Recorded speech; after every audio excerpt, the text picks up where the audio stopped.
का कितना महत्व होता है। कोई विशेष कार्य यदि करना हो तो उस समय में तिथि मुहूर्त आदि का ध्यान रख करके अपने लिए कार्य करना चाहिए, अन्यथा हानि भी हो सकती है। लेकिन यदि हर चीज में यदि हम मुहूर्त तिथि के चक्कर में पड़ जाएंगे तो फिर जीवन जो है घन चक्कर जैसा बन सकता है। इसलिए इसका कितना महत्व है अपन इस बात से समझने के लिए एक कथानक के माध्यम से समझने का प्रयास करेंगे। एक राजा थे और राज ज्योतिषी की बातों में आकर के वो बिना मुहूर्त के कोई भी कार्य नहीं करते थे। यहाँ तक इतना हो गया था कि भोजन करना है तो नहाना है तो हर चीज में वो मुहूर्त की वहाँ पर बाट देखते थे। और इसके कारण में वहाँ पर उनके सभासद और कुटुंबीजन बड़े चिंतित थे इस दुष्चक्र के कारण में। एक बार राजा देश भ्रमण के लिए निकले और उस समय उनके साथ में राज्य ज्योतिषी भी थे। रास्ते में उनको एक किसान मिला जो अपने खेत की ओर जा रहा था हल को लेकर के। और उस समय ज्योतिषी जी कहने लगे उनसे कि अरे नादान, तू दिशाशूल की दिशा में जा रहा है, तुझे हानि उठानी पड़ेगी। वो किसान बोला कि दिशाशूल क्या होता है मैं नहीं जानता, मैं तो साल में 300 दिन इसी दिशा में जाता हूँ जहाँ मेरा खेत है, और यदि आपकी बात सच होती तो मैं अब तक तो कंगाल हो जाता। ज्योतिष सुनकर के वहाँ पर खेत खिन्न हो गया और फिर अपनी झेप मिटाने के लिए बोला अपने हाथ को दिखाओ। वो हाथ को बेधड़क आगे बढ़ाता है और उस समय में उससे ज्योतिषी बोलते हैं कि अरे मूर्ख, हथेली को नीचे नहीं रखा जाता, यह भी कोई तरीका है हाथ दिखाने का? मतलब रेखा दिखाने वाला हाथ ऊपर रहे। किसान हंसने लगा, अरे आप ये भी नहीं जानते कि हथेली कौन फैलाता है? हथेली वही फैलाता है जिसे किसी से कुछ लेना होता है। मैं जिन हाथों से अपना गुजारा करता हूँ उन्हें किसी के सामने क्यों फैलाऊं? किसान की बात सुनकर के वहाँ पर ज्योतिषी के भ्रमजाल से राजा का पीछा छूट गया और तब से सभी लोगों ने चैन की सांस ली। इसलिए इन तिथि मुहूर्त आदि का महत्व तो होता है, लेकिन किसी विशेष कार्य के लिए यदि आप इनका प्रयोग करें तो आपका जीवन सुकून से गुजर सकता है। यदि आप छोटी छोटी बातों पे ही इनको देखते रहेंगे तो उसके माध्यम से अपने जीवन की जो सहजता है उसको आप खो सकते हैं।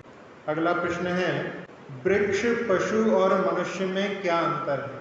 वैसे देखा जाए जीवन की अपेक्षा, जीवत्व की अपेक्षा तो सभी में जीवन है और जीवत्व की अपेक्षा सभी एक समान है। लेकिन जीवन की अपेक्षा यदि अपन देखें तो जिसमें जीवन है पर गति नहीं वह वृक्ष है। जिसमें जीवन है और गति भी है वह पशु है। पर जिसमें जीवन है, गति है और गति की सही दिशा भी प्राप्त कर सकता है वह मनुष्य है। इस प्रकार से सभी जीवों में मनुष्य ने कुछ विशिष्टता को प्राप्त किया है और उसके माध्यम से वो भगवत्ता को भी प्राप्त कर सकता है। ऐसी सामर्थ्य समस्त जीवों के लिए मनुष्य बनने के बाद में ही प्राप्त हो पाती है। अगला प्रश्न है, दुख का कारण क्या है? दुख का मूल कारण आसक्ति और राग होता है। आप लोगों ने उस उदाहरण को सुना होगा कि जिसमें एक घर में जो सेवा करने वाला था, घड़ी की सफाई करते करते उसके हाथ से घड़ी छूट गई और वो टूट गई। उस मालिक को बड़ी प्रिय थी वो घड़ी और उस समय में वो डांट करके वहाँ पर अपने गुस्से को निकालता है। इससे ज़्यादा कर भी क्या सकता है? जब रात में वो लेटता है सोने के लिए तो उसको नींद नहीं आती। वो करवटें बदलता रहता है कि मेरी इतनी अच्छी घड़ी जो मैंने बरसों से एक एंटीक पीस हमारे पूर्वजों का चला आ रहा था उसको संभाल करके रखा था। और जब उसकी दृष्टि उस नौकर पर गई जो आराम से वहाँ पर खुर्राटे भर करके सो रहा था तो उसको देख करके इसको और गुस्सा आया कि देखो गलती भी हो गई लेकिन उसका कोई एहसास नहीं कि इतनी बड़ी चीज जो है नष्ट हो गई। और उसी समय में उसने अपने चिंतन की धारा में कि मुझे ये दुख क्यों हो रहा है, उस घड़ी के प्रति मेरी आसक्ति ही मुझे दुख का कारण बन रही है। वो मन में सोचता है कि मैं इसकी आसक्ति को तोड़ करके अपने मन को अच्छा बना सकता हूँ। अगले दिन वो उस नौकर को बुला करके कहता है कि कल मैंने तुमको डांट दिया था और क्या करूँ, कुछ ऐसा हो जाता है, तुमने इतनी सेवा की है, तुम्हारे लिए कुछ पारितोषिक देने का मैं सोच रहा था, वो घड़ी ही मैं तुम्हें देने का सोच रहा था, लेकिन तुम्हारे हाथ से वो टूट गई। सुन करके वो नौकर वहाँ पर कि यदि वो मेरे हाथ से घड़ी नहीं टूटती तो वो मुझे प्राप्त हो सकती। अब रात में दोनों शयन करने के लिए लेटते हैं, लेकिन सेठ ने अपनी आसक्ति को दूर कर दिया है, तो वो वहाँ पर चैन की नींद सो रहा है। लेकिन आज वही नौकर वहाँ पर कि वो मुझे प्राप्त हो सकती थी, लेकिन मेरी ही गलती के कारण में वो मुझे नहीं मिल पा रही है, ऐसी बात सोच करके वो वहाँ पर नींद लेने में समर्थ नहीं। तो इसमें मूल कारण दुख का जो है वो आसक्ति, राग है। जो जितना राग से ऊपर उठ जाता है वो उतना सुख को प्राप्त कर लेता है, आनंद को प्राप्त कर लेता है। ऐसे दुख के कारणों को समझ करके अपने लिए बचने का प्रयास करना।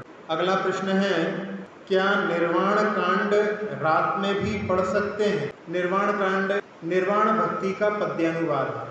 आचार्य कुंद महाराज ने निर्वाण भक्ति प्राकृत भाषा में लिखी है और इसका पद्यानुवाद भैया भगवती दास ने किया है। वैसे देखा जाए तो वहाँ पर 2400 तीर्थंकरों के निर्वाण स्थान और भी निर्वाण स्थलीय की वहाँ पर वंदना की गई है।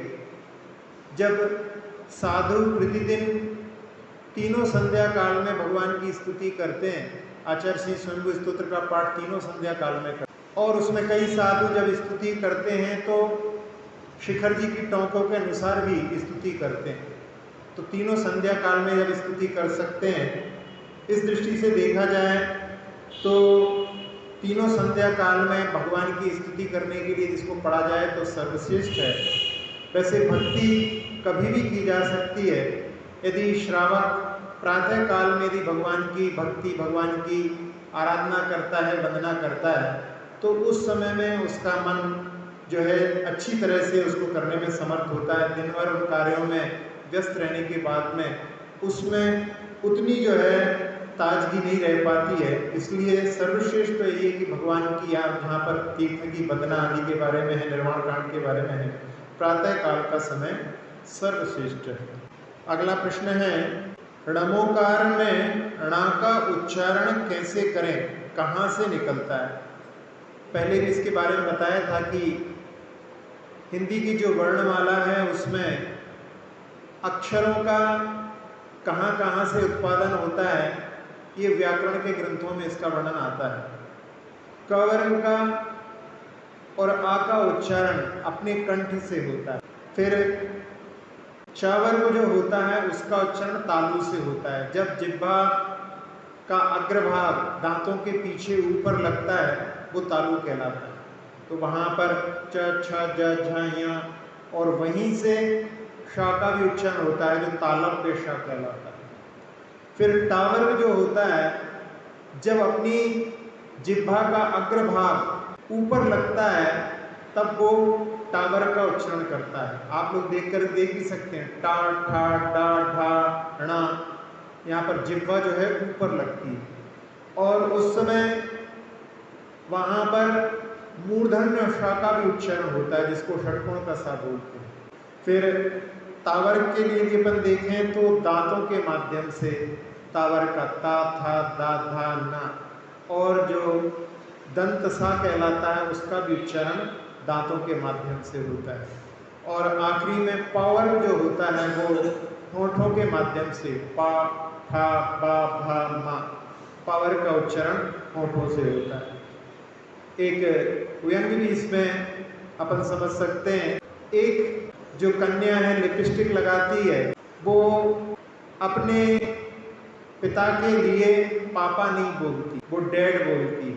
क्यों बोलती है? क्योंकि यदि पापा बोलेंगे तो उसकी लिपस्टिक खराब हो जाएगी। डैड बोलने से वो लिपस्टिक बची रहती है। ऐसे भी अपन इसके उच्चारण के जो है महत्व को कहाँ से निकलता है समझ सकते हैं। अगला प्रश्न है, मोक्ष मार्ग में द्रव्य शुद्ध और भाव शुद्ध ज्ञान आवश्यक है कि नहीं? अक्षर या शब्द का जो ज्ञान होता है वो द्रव्य शुद्ध ज्ञान कहलाता है और पदार्थ का जो ज्ञान होता है वो भाव शुद्ध ज्ञान कहलाता है। जैसे तिर्यंच को यह शब्द ज्ञान नहीं होता कि ये मेरी संतान है, फिर भी संतान के प्रति संतान रूप प्रवृत्ति होती है और इस प्रवृत्ति का मूल कारण भाव शुद्ध ज्ञान होता है। शब्द ज्ञान अर्थात जिसको द्रव्य शुद्ध ज्ञान कहते हैं, उसके बिना भी भाव शुद्ध ज्ञान हो सकता है और ये भाव शुद्ध ज्ञान मोक्ष को भी प्राप्त करा सकता है।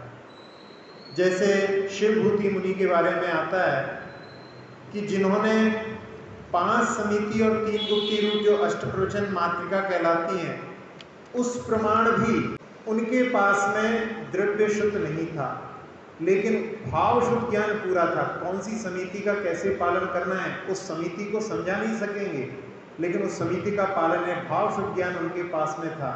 फिर भी इतने मात्र भाव शुद्ध ज्ञान से ही उन्होंने मोक्ष की प्राप्ति कर। अगला प्रश्न है, क्या धर्मात्मा आदमी संसार में अधिक समय नहीं रहते? संसार भ्रमण की अपेक्षा यदि देखा जाए तो धर्मात्मा जीव एक बार सम्मिलित हो जाने पर अर्धपुद्गल परावर्तन से ज्यादा संसार में परिभ्रमण नहीं करता। लेकिन यदि आयु की अपेक्षा देखा जाए तो जो धर्मात्मा सम्यक दृष्टि जीव होते हैं वो वहां पर अल्प आयु वाले नहीं होते हैं। रत्नखंड श्रापाचार में जब वर्णन आता है कि सम्यक दर्शन का महात्म्य क्या है, तो वहां पर अल्प आयु वालों में उत्पन्न नहीं, तो अल्प आयु वाले में उत्पन्न नहीं होते, इसका अर्थ ऐसा ही है कि जब तक सम्यक दर्शन चारित्र को प्राप्त करने की योग्यता प्राप्त नहीं होती, उसके पहले उनका निधन नहीं होता। जैसे गज कुमार मुनि आदि का उदाहरण आता है, वो युवावस्था में ही उन्होंने निर्वाण को प्राप्त कर लिया। तो इस दृष्टि से यानी चारित्र को धारण करके, सम्यक दर्शन को धारण करके उसके बाद में निर्वाण को भी प्राप्त करने की उम्र को तो अवश्य ही प्राप्त करते हैं। अब आयु का, यदि आयु का बंधन ज्यादा भी किया है और यदि अकाल मरण हो जाता है तो पहले भी मरण हो सकता है। इस दृष्टि से अपन ये देखें तो सम्यक दर्शन प्राप्त करने के बाद में अकाल मरण नहीं होता, ऐसा कहीं वर्णन नहीं आता है। इस दृष्टि से अपन ये कहें कि धर्मात्मा आदमी संसार में अधिक समय तक नहीं रहते, ये एकांत से जो है सत्य नहीं है। अगला प्रश्न है, रूस का एक समाचार है कि एक कुत्ते की गर्दन काटकर दूसरे कुत्ते की गर्दन वहां पर जोड़ दी गई। अब वह कुत्ता दोनों मुख से खाता पीता है। इसी तरह एक वृक्ष की डाली काटकर दूसरे वृक्ष पर लगा दी जाती है, तो क्या गर्दन कटे हुए कुत्ते की आत्मा दूसरे कुत्ते में प्रवेश कर गई? वास्तविकता क्या है? जिस कुत्ते की गर्दन काटी गई है उस कुत्ते की आत्मा तो मृत्यु को प्राप्त हो गई, यानी उस शरीर से निकल करके वो अन्य शरीर के लिए चली गई। अब जिस कुत्ते को यह गर्दन जोड़ी गई है उस कुत्ते के आत्मा के प्रदेश इस गर्दन में भी प्रवेश कर गए हैं और जुड़ जाने के बाद में दोनों गर्दनों में उसी एक ही कुत्ते की आत्मा, जो मूल कुत्ता है उसी की आत्मा इस दूसरे गर्दन में भी प्रवेश करने के कारण में वहां पर एक ही आत्मा है। जैसे वृक्ष की डाली जब काटी जाती है तो उस वृक्ष से जिससे काटी गई है उसके आत्म प्रदेश उसी में रह जाते हैं और जिस वृक्ष में लगाई जाती है उसके आत्म प्रदेश उस कटी हुई डाली में जुड़ने पर प्रवेश कर जाते हैं। तो वहां पर भी एक ही वृक्ष की आत्मा वहां पर उसमें रहती है। इस प्रकार से एक वृक्ष में या एक कुत्ते में दो वृक्ष या दो कुत्तों की आत्मा एक साथ में नहीं रह सकती। संसारी जीव के जो आत्म प्रदेशों का संकोचन विस्तार करने की शक्ति होती है उसके कारण में वहां पर जोड़ी गई गर्दन में उस आत्मा के प्रदेश भी विस्तारित हो जाते हैं। जब छिपकली आदि की पूंछ कट जाती है तो उस समय में पूंछ बहुत दूर भी हो वो वहां पर आपस में जुड़ी रहती है।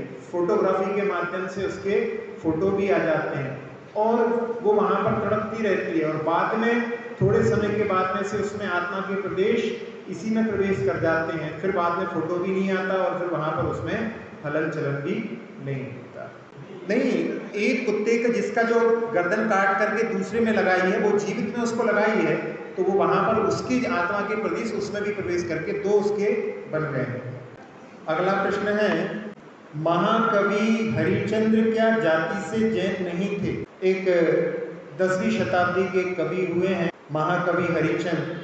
ये सही है कि वो जाति से जैन नहीं थे, वो कायस्थ थे, पर जैन धर्म के अनुयायी थे, जैन धर्मावलंबी थे। कवि ने स्वयं को अरहंत भगवान के चरण कमलों का भ्रमर लिखा है। इनकी दो रचनाएं हैं, एक धर्म शर्माभ्युदय, धर्मनाथ भगवान का जिसमें चरित्र का वर्णन है, और दूसरी रचना है उनकी जीवनधर चंपू, जिसमें कामदेव जीवनधर का चरित्र का वर्णन है। अगला प्रश्न है, भक्तामल स्तोत्र के 17वें 18वें श्लोक में जिनेंद्र देव की उपमा सूर्य चंद्र से दी गई है, और दोनों ही श्लोकों में आप राहु के द्वारा ग्रसे नहीं जाते ऐसा उल्लेख है, जबकि राहु और केतु इन दोनों का नाम वहां पर होना चाहिए था, लेकिन ऐसा क्यों नहीं? वास्तविकता यही है कि ग्रहण तो चंद्रमा के नीचे राहु का विमान आने पर और सूर्य के नीचे केतु का विमान आने पर दृष्टिगोचर होता है, और इसी प्रकार से वर्णन किया जाना चाहिए था। परंतु यदि अपन संस्कृत कोश की अपेक्षा से देखें तो वहां पर राहु को सूर्य व चंद्रमा दोनों को ग्रसित करने वाला भी लिखा हुआ है, और हरिवंश पुराण में भी चंद्रमा और सूर्य दोनों के बीच में राहु के विमान का ही वर्णन प्राप्त होता है। अतः इस दृष्टि से अपन देखें तो दोनों श्लोकों में राहु शब्द का प्रयोग जो किया है वो वहां पर कोई विरोध को प्राप्त नहीं हो। अगला प्रश्न है, जब कर्म भूमि की आदि में धान्यादि की उत्पत्ति का प्रारंभ कैसे होता है? सब कुछ नष्ट कर देने वाली वर्षा होने के बाद में फिर लता गुल्म आदि कैसे उत्पन्न हो जाते? जब प्रलय काल आता है तो उस समय में 7 दिन की 7 प्रकार की अशुभ वर्षाएं होती हैं, और उससे सब कुछ नष्ट हो जाता है। 1 योजन तक पृथ्वी बिल्कुल खाक हो जाती है, और श्रावणवदी एकम से 7 दिन की 7 प्रकार की शुभ वर्षाएं होती हैं, और उससे बाह्य द्रव्यों के संयोग से धान्य आदि की उत्पत्ति, लता गुल्म आदि की उत्पत्ति के योग्य वातावरण बन जाता है, और उनकी उत्पत्ति वहां पर देखने में भी आती है। ये सब सम्मूर्छन है, और 2 इंद्रिय आदि जो जीव भी होते हैं वो भी वहां पर सम्मूर्छन होने के कारण में वहां पर उनकी उत्पत्ति हो जाती है, उसमें कोई भी बाधा नहीं है। सम्मूर्छन वही जीव होते हैं जिनके लिए जैसे गर्भज आदि के लिए माता पिता के संयोग की आवश्यकता होती है, वो वहां पर वातावरण में, जैसे बरसात के समय में जब थोड़ा सा भी गर्म सर्द का वातावरण बनता है और जीवों की उत्पत्ति हो जाती है, ऐसे ही वहां पर उनकी उत्पत्ति हो जाती है। अगला प्रश्न है, हमने अनादिकाल से पंच परावर्तन रूप भ्रमण किया है, हमारा कौन सा परिवर्तन कब प्रारंभ हुआ और कब अंत होगा, यह बताएं। पंच परावर्तन में कोई काल नियत नहीं रहता, किंतु इतना नियत है कि वह काल अनंत होता है। उसमें भी अलग अलग में अनंत गुणा उसका अंतर आता है, इस प्रकार से, क्योंकि अनंत भी अनंत प्रकार का हो।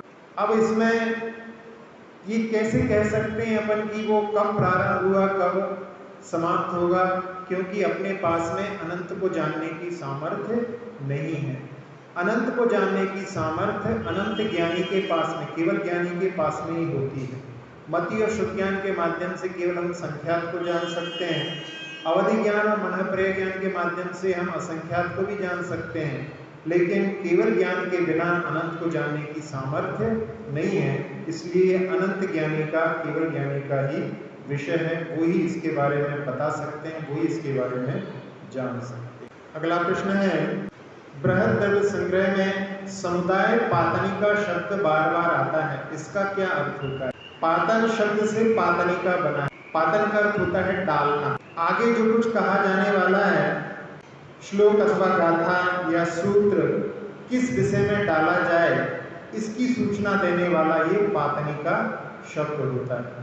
अतः यहाँ पर हम कह सकते हैं कि पातनिका का अर्थ उत्थानिका या भूमिका है।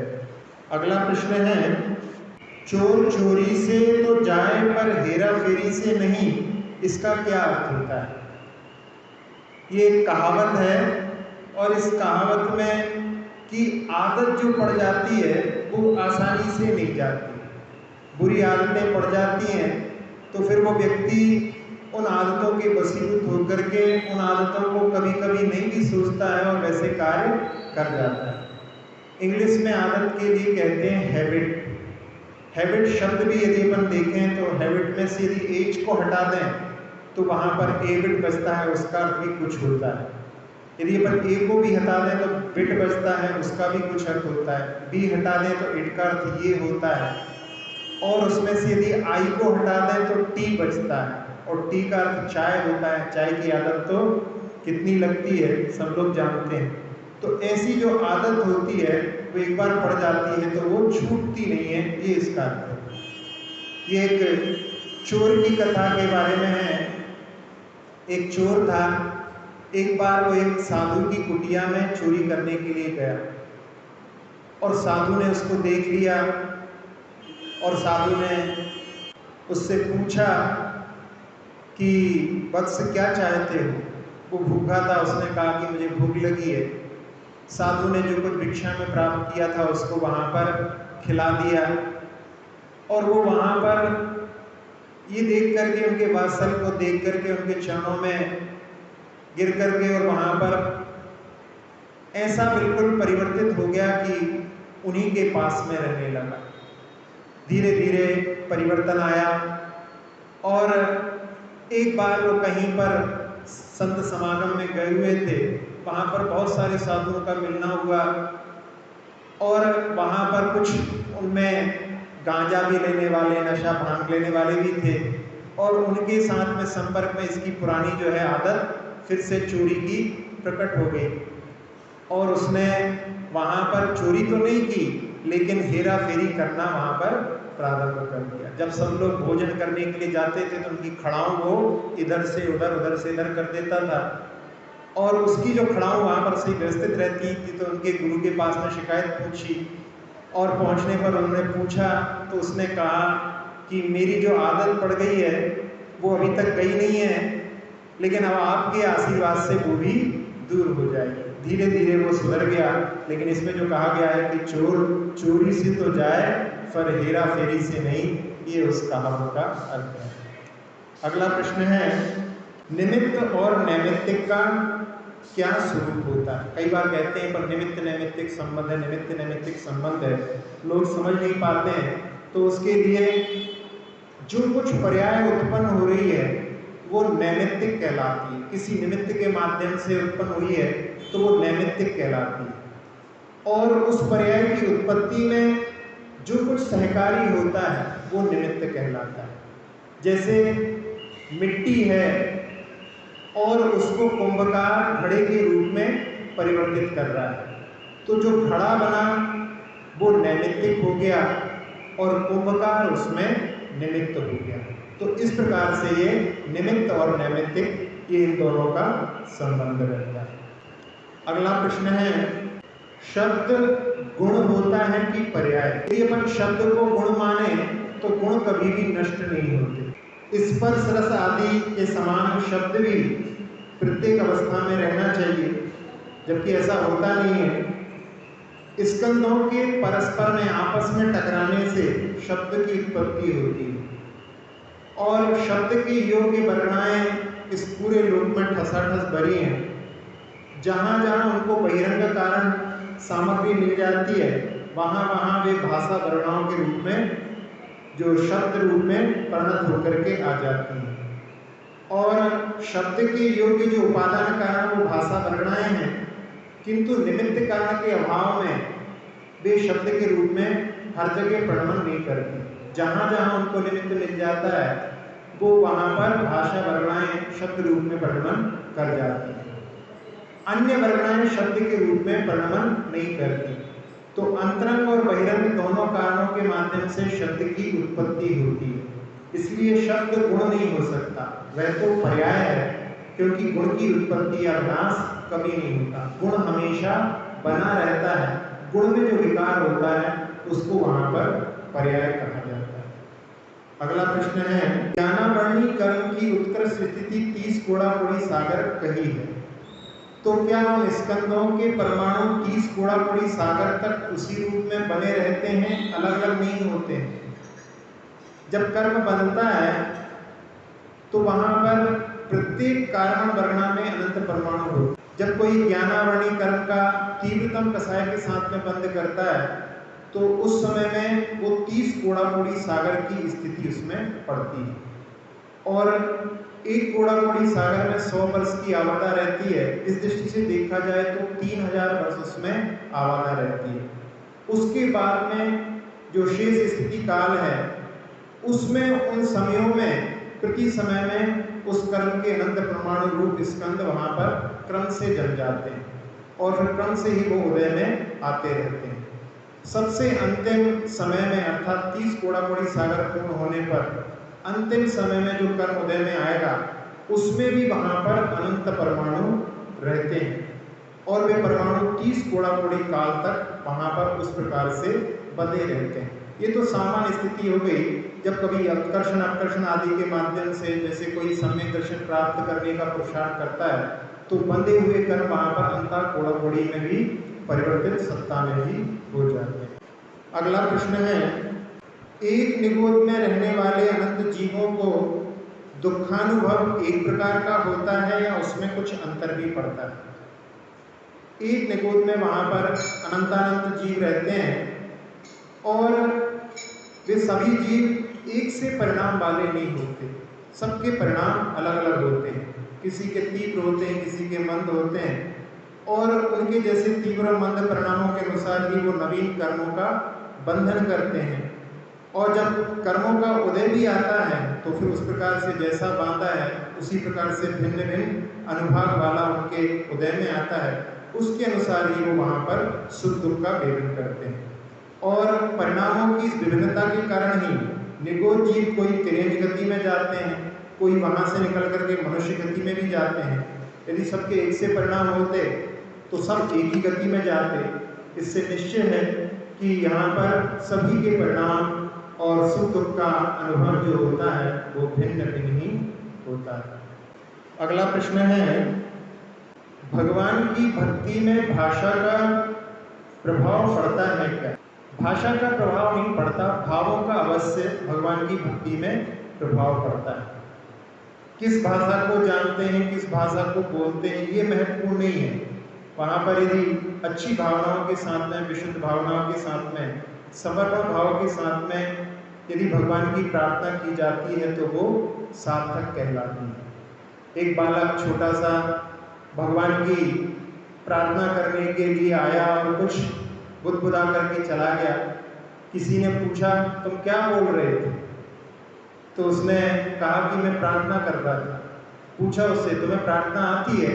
उसने कहा नहीं आती। उसने कहा फिर क्या कर रहे थे? कहले हमने भगवान को ABCD सुना दी और भगवान से कह दिया कि भगवान सारे संसार की जितनी भी प्रेयर हैं सब इन्हीं 26 लेटर से बनी है, आपको जो स्वीकार हो आप स्वीकार कर लेना।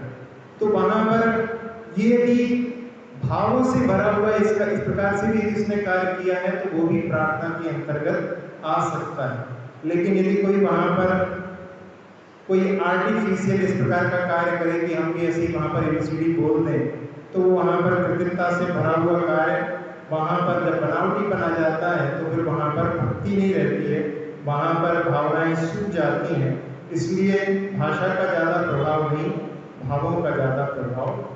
अगला प्रश्न है, आत्मा और जीव में क्या कुछ अंतर है? यदि हम आत्मा की परिभाषा देखें, जो यथासंभव ज्ञान सुख आदि गुणों में सर्वप्रकार बरतता है वह आत्मा कहलाती है। अथवा शुभाशु मन वचन काय की क्रिया द्वारा यथासंभव तीव्र मद आदि रूप से जो पूर्ण रूपेण बरतता है वह आत्मा कहलाता है। और भी आत्मा की परिभाषा में देखें तो जहाँ पर उत्पाद व द्रव्य इन 3 धर्मों के द्वारा जो हमेशा परिवर्तनशील है वह आत्मा कहलाती है। यदि आयु आदि प्राणों को धारण करना जीवन है और वह अयोगी केवली के अंतिम समय से आगे नहीं पाया जाता, क्योंकि सिद्धों के जो प्राणों के कारणभूत 8 कर्मों का अभाव है, इसलिए सिद्धों को सिद्धा ना जीवा इस प्रकार से भी धवला में बतलाया गया। तो उसकी जैसे कहा जाता है जीव कौन है, जो पहले जिया था, जो आगे जिएगा, जो जी रहा है। अब उसमें सिद्धों के लिए कह सकते हैं कि अपन सिद्ध पूर्व में जीवित थे। इस अपेक्षा से जीव और आत्मा में अंतर अपन समझ सकते हैं, किंतु जो चेतन परिणामों से जीता है वह जीव है और जो जानता है वह आत्मा है। इस अपेक्षा से देखें अपन तो जीव और आत्मा में कोई अंतर नहीं है, दोनों एकार्थवाची भी घटित हो जाते। अगला प्रश्न है, आत्मा को सर्वव्यापी कैसे कहा गया है? आत्मा के जो प्रदेश होते हैं उतने ही हैं जितना कि लोकाकाश है। यदि आत्मा के प्रदेश फैल जाएं तो पूरे लोक में व्याप्त हो सकते हैं। जब केवली समुद्घात करते हैं तो पूरे लोक में आत्मा के प्रदेश फैल जाते हैं। लेकिन ज्ञान की अपेक्षा से यदि अपन देखा जाए तो केवल ज्ञानी के आत्मा के प्रदेश उन्हीं के शरीर के बराबर हैं, लेकिन ज्ञान के माध्यम से वो सब जगह व्याप्त हैं। इस दृष्टि से देखा जाए तो वो सर्वव्यापी उनको कहना वहां पर ठीक रहता है।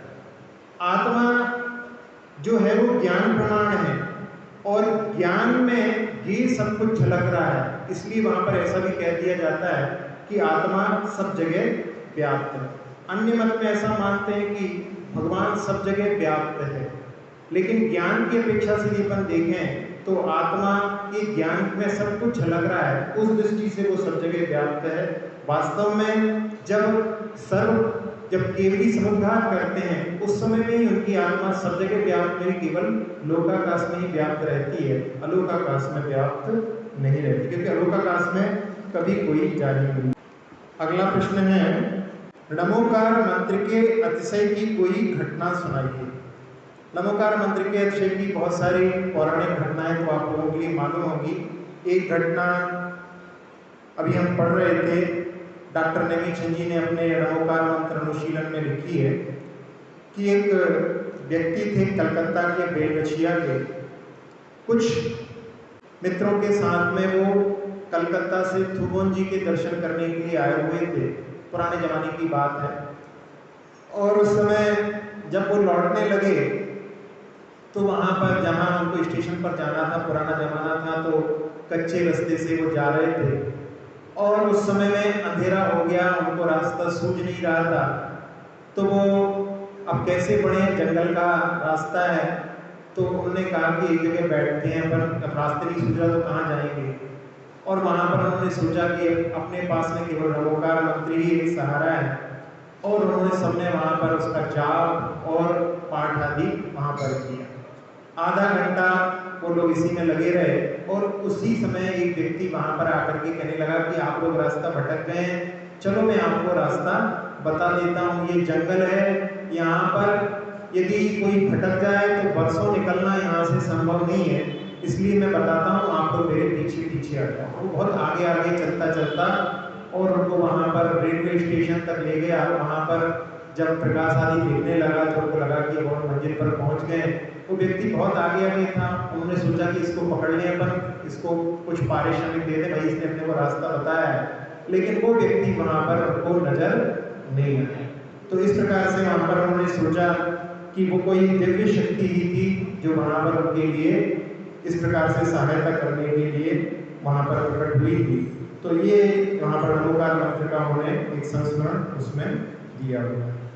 अगला प्रश्न है, रथ यात्रा रथोत्सव की परंपरा कभी कभी विधर्मियों के द्वारा भी प्रभावित हुई है, ऐसा सुना जाता है। ये कहाँ कहाँ पर घटनाएं घटी हैं? कई जगह पर ऐसी घटनाएं हुई हैं कि जहाँ पर रथ यात्रा चलती थी।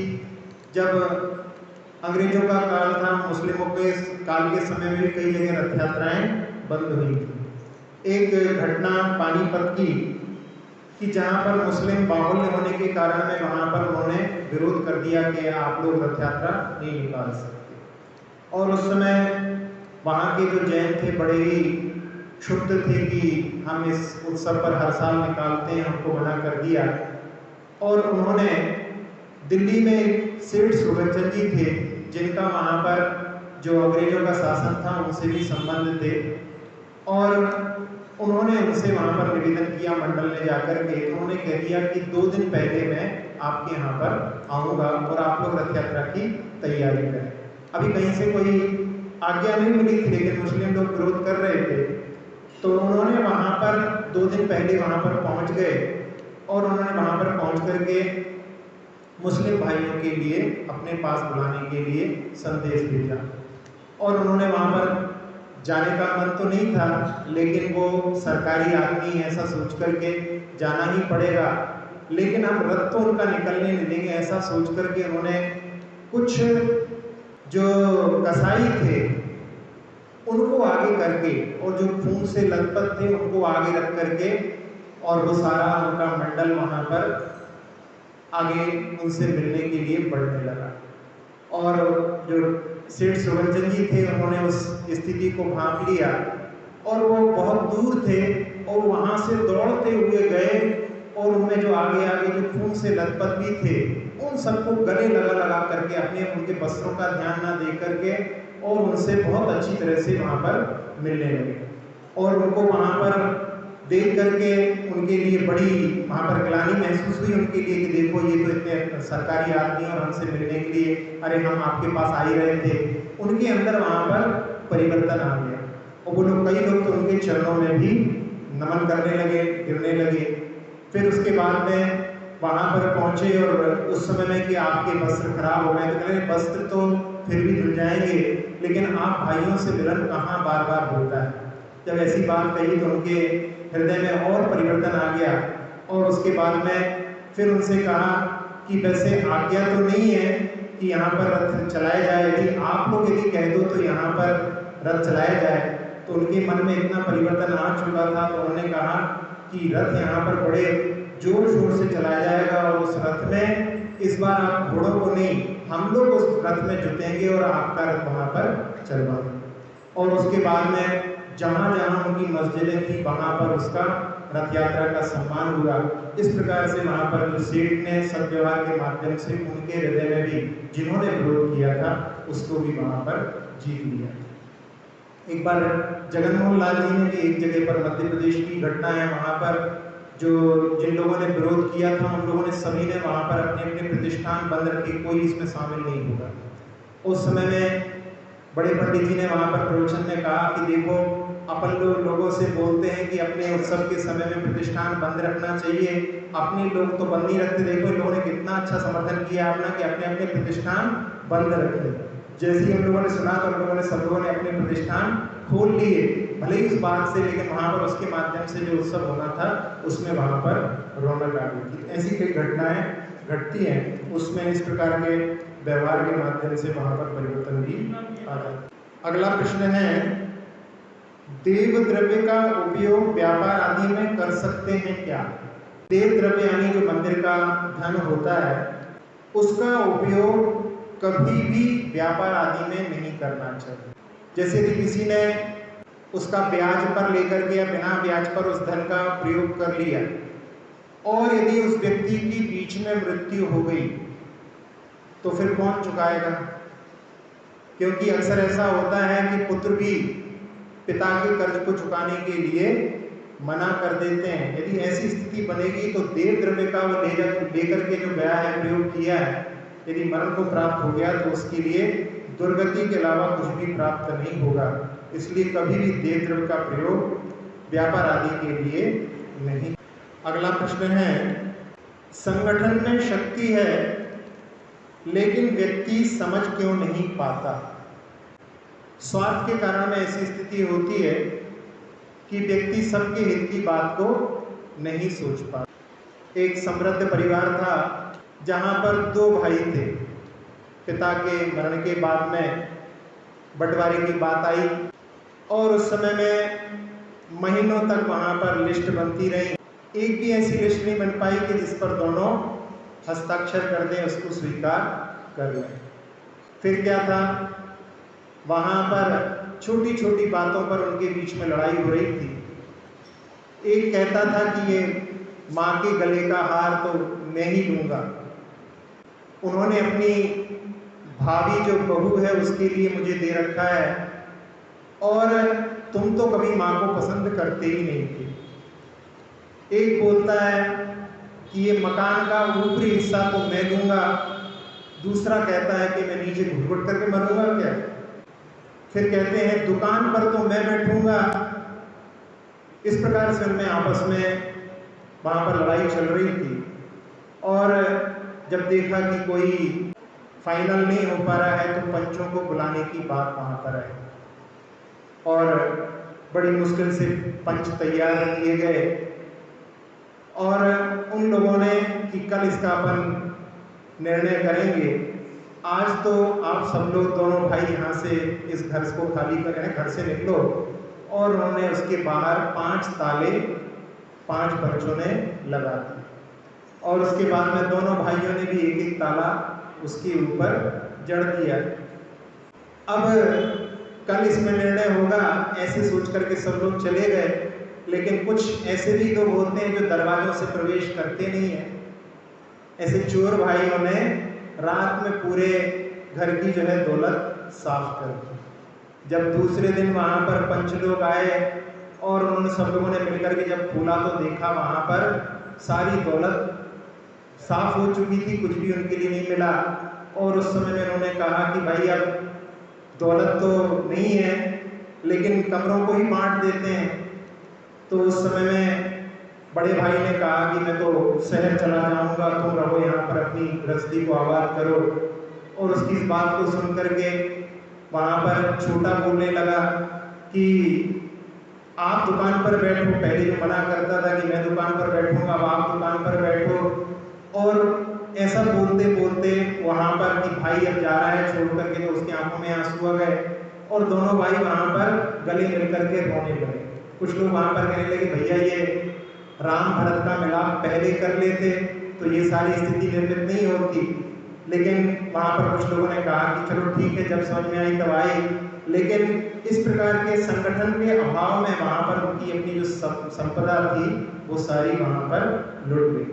तो ऐसी स्थितियाँ होती हैं, संगठन की शक्ति को नहीं समझ करके इस प्रकार के कार्य होते हैं, तो उसमें इस प्रकार की हानि होती है। समाज के भी संगठन आदि में भी अपने लोगों के लिए इसी प्रकार से इसकी माध्यम से अपनी दृष्टि प्राप्त करके सबको मिलकर के पूरी समाज को संपन्न करने का, जो घटक कमजोर हैं उनके लिए भी मजबूत करने का। क्योंकि जैसे जब जंजीर में कोई कड़ी कमजोर होती है तो उसके माध्यम से पूरी जंजीर भी जो है मजबूत नहीं कही जाती। ये सब अपने लिए ध्यान करें।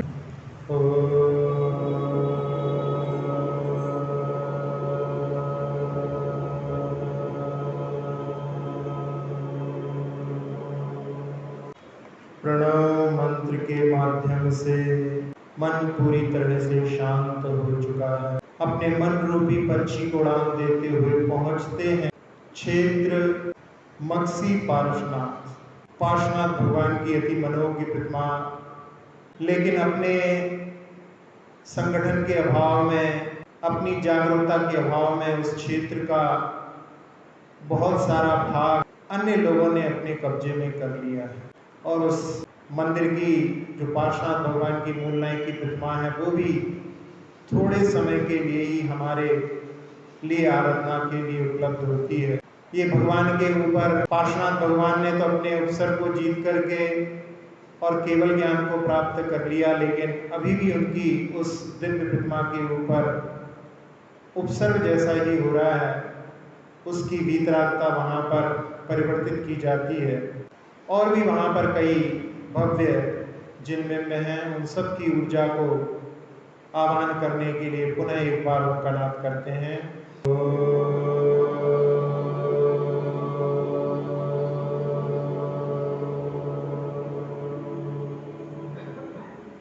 इस मंत्र के माध्यम से पार्श्वनाथ भगवान की ऊर्जा बढ़ती चली आ रही है, और उसने अपनी किरणों के माध्यम से मस्तिष्क के सारे विकारों को दूर करके परम शांति से भर दिया। नेत्र, नासिका, मुख, कर्ण सबके विकारों को दूर करते हुए कंठ, फेफड़े, हृदय छोटी आंत, बड़ी आंत, किडनी, लीवर आदि सभी अंतरंग अवयव, मेरुदंड, पीठ, कमर, कंधे, दोनों हाथ, जंघाएं, घुटने, पिंडलियां, टखने, एड़ियां, तलवे, अंगूठे से सभी उंगलियों को अपने आगोश में लेकर के पूरे शरीर को, पूरे शरीर की त्वचा को, एक एक प्रदेश को निर्विकार, निरामय, निरोगी बना दिया। जैसा लाभ भगवान की ऊर्जा का, आशीष का, छत्र छाया का हमने प्राप्त किया सारे संसार को मिले, ऐसी भावना से दोनों हाथों से इस ऊर्जा को पूरे लोक में फैलते हुए देखें।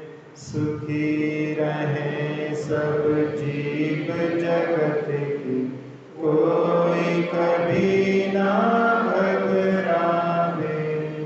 सुखी रहें सब जीव जगत की, कोई कभी ना घबरावे। सुखी रहें सब जीव जगत की, कोई कभी ना घबरावे। पूरे संसार में शांति का वातावरण, पुनः पार्श्वनाथ भगवान को निहारते हुए विराम। अक्षर पद मात्रा से दूषित वचन अगर नहीं